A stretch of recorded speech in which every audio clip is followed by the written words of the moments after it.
मैं कहना चाहता हूं कि उत्तर प्रदेश के लोगों आप बिहार की सरजमी को देखो। आप देखो कि बिहार के लोगों ने कहां से अपनी शुरुआत की, आज वो कहां पहुंच गए हैं।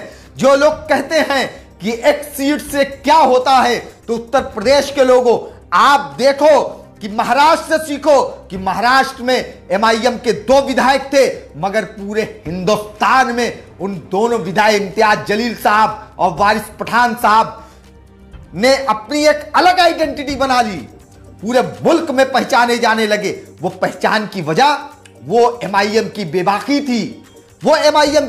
थी, वो बैरिस्टर असदुद्दीन ओवैसी साहब की जो सलाहियत थी, उनको जो तमाम इम्तियाज जलील साहब ने, वारिस पठान साहब ने जब अपने अंदर समेटा, तो जो होता है और हमारे सांसद इम्तियाज जलील साहब वहां से कामयाब हो जाते हैं। बिहार को देखिए, पहली बार 6 सीटों पर इलेक्शन लड़ा, पहली बार बिहार इलेक्शन लड़ा तो समथिंग 80,000 से ज्यादा वोट पाए।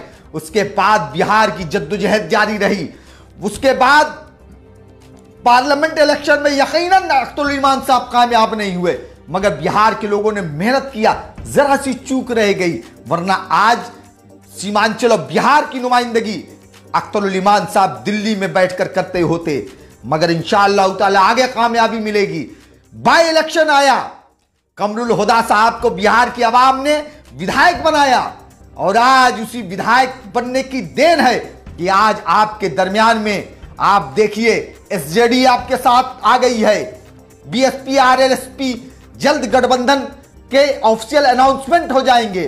तो उत्तर प्रदेश के लोगों ये देखिए एक सीट की क्या ताकत होती है, इसको समझने की जरूरत है, इससे सीखने की जरूरत है। मैं गयूर आवाम से कहना चाहता हूं कि उत्तर प्रदेश के बुलंदशहर में बाई इलेक्शन चल रहे हैं, उत्तर प्रदेश के बुलंदशहर में बाई इलेक्शन चल रहे हैं, और मैं उत्तर प्रदेश के तमाम गयूर मुसलमानों से कहना चाहता हूं, तमाम हिंदुस्तानियों से कहना चाहता हूं कि आप तमाम लोगों की रिश्तेदारियां नातेदारियां अगर कहीं भी बुलंदशहर में हो, तो आप तमाम लोग बताइए अपने रिश्तेदारों से, दोस्तों, अहबाबों से कि आप बुलंदशहर में मजलिस इत्तेहादुल मुस्लिमीन को कामयाब करिए, उनको जिताइए, वहां से उम्मीदवार को जिताइए उत्तर प्रदेश से। आपके दरमियान में जिस दिन एक विधायक आ जाएगा, आप देखिएगा कि इस सूबे की बड़ी बड़ी पार्टियां वो आपके दरमियान में होंगी, आपसे अलायंस करने की कोशिश करेंगी, आपसे मिलकर के इलेक्शन लड़ने की कोशिश करेंगी। आज तो ये तमाम समझती हैं, आज ये मजलिस इत्तेहादुल मुस्लिमीन को एक अछूत समझती हैं, उनसे गठबंधन नहीं करेंगी। आरएलडी जो चंद खित्ते में मौजूद है, उससे तो गठबंधन कर सकती है, मगर एमआईएम जिसका 50 से ज्यादा, उत्तर प्रदेश के 50 से ज्यादा जिलों में एक्टिव संगठन, मजबूत संगठन है, जो हमारे सदर मोहतरम शौकत अली साहब की जद्दोजहद से चल रहा है, उत्तर प्रदेश के तमाम लीडरों की मेहनत से, तमाम जिला सदरों की मेहनत से आज जो कामयाब हो रहा है, मगर उनसे गठबंधन नहीं करेंगी। ये कब करेंगी? जब इनको लगेगा कि नहीं, ये तो एक कामयाब जमात है, इनके विधायक हैं, इनकी आवाज ऐवानों में गूंजना शुरू हो गई है, उस दिन ये आपके सामने बैठ करके ये आपसे टेबल टॉक करेंगे, आपसे बात करेंगे, जैसा कि आज बिहार में हो रहा है। इसलिए अज़ान मोहतरम, मैं आप तमाम उत्तर प्रदेश के लोगों से कहना चाहता हूं, खास करके बुलंदशहर के लोगों से, कि बराए मेहरबानी इस बार बाय इलेक्शन में इसमें किसी की सरकार नहीं बननी है, किसी की नहीं बिगड़नी है, कोई बीजेपी का खौफ नहीं है। बीजेपी का खौफ दिखाने वाले तमाम की तमाम पॉलिटिकल पार्टी के लोग, चाहे वो कांग्रेस हो, चाहे वो समाजवादी हो, इन्हीं तमाम पार्टियों ने बीजेपी के योगी जी को थाली में सजा करके सत्ता को परोस दिया है। अखिलेश यादव जी समाजवादी पार्टी, यहां से समाजवादी पार्टी, अखिलेश यादव जी यहां सत्ता पर काबिज थे। ऐसी हालात हो गई कि इतनी बुरे दौर आ गए समाजवादी पार्टी के कि चंद विधायक में सिमट गई है, चंद विधायक में। तो इज़ान मोहतरम, आपकी ताकत है, आपका घर है, आपका झंडा है, आपका डंडा है, आपका कायद है, इसको कामयाब करना भी आपकी ही जिम्मेदारी है। कंधे को मजबूत करना आपकी जिम्मेदारी है। और बहुत ही जबरदस्त तरीके से मजलिस इत्तेहादुल मुस्लिमीन कामयाबी की तरफ बढ़ रही है। इंशाअल्लाह ताला कामयाब जमात बनेगी। और मुझे अपने सदर, मुझे अपने कायद बैरिस्टर असदुद्दीन ओवैसी साहब के फैसले पर फख्र है, मुझे फख्र है। और मैं आप तमाम लोगों से भी कहना चाहता हूं कि जो आज तमाम गठबंधन पर जो तमाम सवालात पैदा हो रहे हैं, ये कांग्रेस की आईटी सेल, ये बीजेपी की आईटी सेल, आज उनका जवाब, उन आईटी सेल का जवाब आज देश का आम मुसलमान दे रहा है। आम नागरिकों से बढ़कर के कोई ताकत नहीं। ऐ कांग्रेस के लोगों, ऐ समाजवादी के लोगों, तुम अपनी आईटी सेल में पैसा खर्च करके पेट भर कर रख करके तुम कितने भी भ्रामक प्रचार कर लो, मगर जब आम लोगों की नुमाइंदगी होगी सोशल नेटवर्क पर तो उसका जवाब तुम नहीं दे पाओगे। इसलिए मैं कहना चाहता हूं, आज की हालात देखिए। दिग्विजय सिंह, बहुत बड़े लीडर कांग्रेस पार्टी के, ट्विटर पर आके कह रहे हैं कि इस बिहार के अलायंस के बारे में। दिग्विजय सिंह के दिल में खौफ हो गया कि अरे बाप रे बाप, ये हमारी सियासी सरजमी कहां चली जाएगी। जिस दिन मीम और भीम एक हो जाएगा, उस दिन तो पूरे हिंदुस्तान के राजनीतिक समीकरण बदल जाएंगे। ये जान गए हैं। हमारे कम्युनिस्ट पार्टी के, हमारे जिले के ही हैं, हमारे बड़े भाई हैं, कभी कम्युनिस्ट पार्टी के लीडर हुआ करते थे, नए नए समाजवादी पार्टी में शामिल हुए हैं। पहले जब शामिल हुए थे तो प्रदेश प्रवक्ता थे, बाद में मालूम नहीं कैसे प्रदेश प्रवक्ता का पद चला गया। उन्होंने अपने ट्विटर पर लिखा इस अलायंस के बारे में, जबकि समाजवादी पार्टी की बिहार में कोई वैल्यू और इज्जत नहीं है, कोई कुव्वत नहीं है। बिहार के अंदर समाजवादी पार्टी से बड़ी कुव्वत एमआईएम की है। मगर देखिए, खौफ उत्तर प्रदेश के समाजवादी पार्टी के भी दिलों में है। बिहार के लोगों, ये आपकी मेहनत की वजह से हुआ है, सिर्फ आपकी मेहनत की वजह से।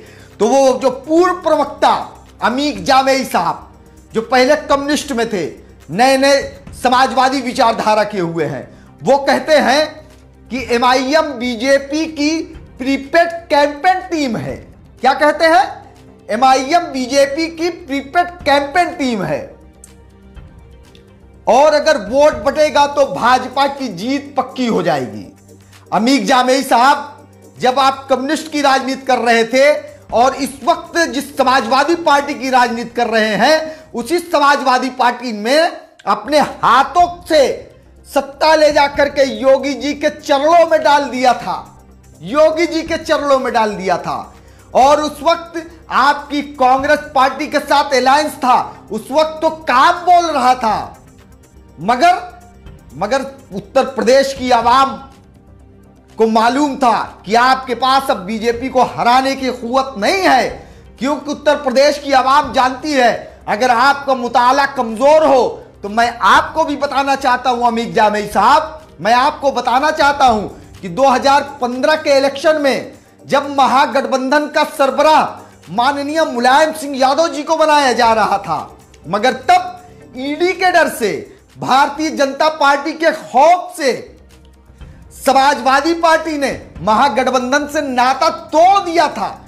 आपका मुताला कमजोर होगा, इसलिए आपके जहन में बात को डालना चाहता हूं।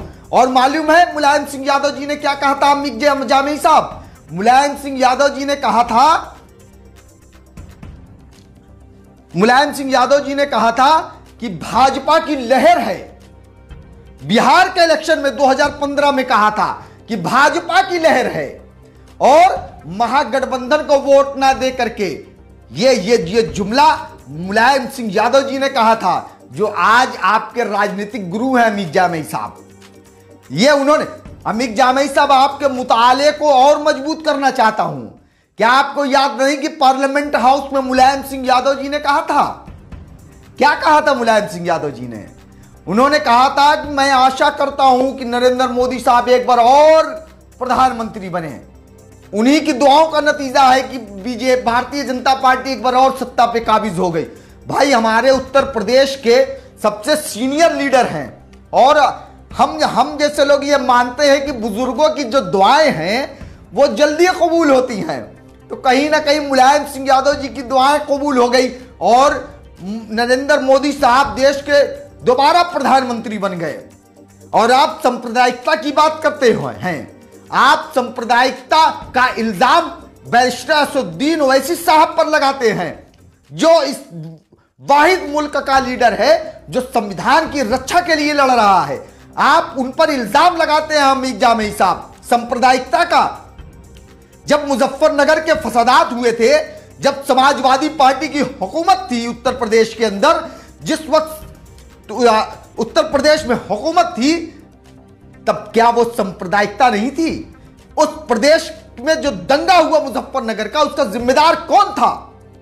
हमीद जामेई साहब, आज पूरा देश का मुसलमान ये जानना चाहता है आपसे कि आप बताओ कि उस वक्त उत्तर प्रदेश के मुजफ्फरनगर में जो वाकया हुए उसका जिम्मेदार कौन था?